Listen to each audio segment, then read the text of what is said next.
คำว่ากสิกรรมแบบมีสัญญาหรือภาษาอังกฤษก็จะใช้คำว่า contract farming คำนี้นี่มันมีความหมายเนาะใดให้อธิบายให้พวกเราฟังเพิ่มเติมแน่ก่อนจะอธิบายคำว่ากสิกรรมแบบมีสัญญา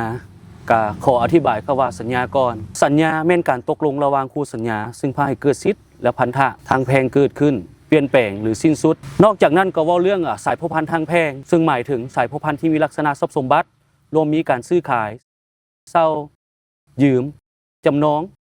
หรือบ่มีลักษณะทรัพย์สมบัติคือสายพันธุ์ครอบครัวเป็นต้นต่อไปจะมาอธิบายคำว่ากสิกรรมแบบมีสัญญาแม้นการผลิตการปรุงแต่ง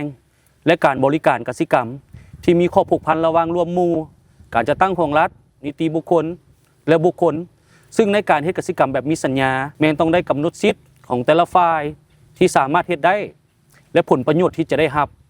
รวมทั้งพันธะที่ต้องได้ปฏิบัติร่วมกันด้วยความรับผิดชอบต่อการปฏิบัติสัญญาเพื่อบรรลุตามเป้าหมายที่วางไว้ถ้าสรุปง่ายๆก็คือคำว่ากสิกรรมแบบมีสัญญาก็จะเป็นข้อผูกพันเนาะที่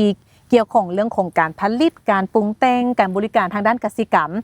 แล้วบัดนี้ถ้าว่าท่านผู้ฟังเขาฟังอยู่แล้วเพิ่นสนใจอยากจะเริ่มเฮ็ดกสิกรรมแบบมีสัญญาเพิ่นควรจะไปเริ่มอยู่ไสดีควรจะไปหาไผดีและที่สำคัญคือเพิ่นสามารถเอาห้างสัญญานี้ได้อยู่บ่อนใดหั่น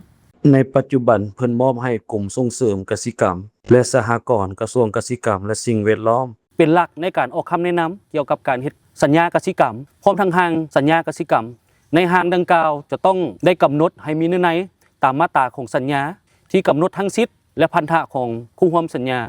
บนพื้นฐานของการเจรจาและตกลงเห็นดีเห็นพร้อมทั้งสองฝ่ายแสดงว่าเขาสามารถไปพัวพันเรื่องของห้างและก็รายละเอียดเพิ่มเติมได้นำกระทรวงกสิกรรมและสิ่งแวดล้อมเนาะเนาะถ้าว่าท่านใดมีคำถามเพิ่มเติมเกี่ยวกับกสิกรรมแบบมีสัญญาสามารถส่งคำถามเข้ามาหาพวกเขาได้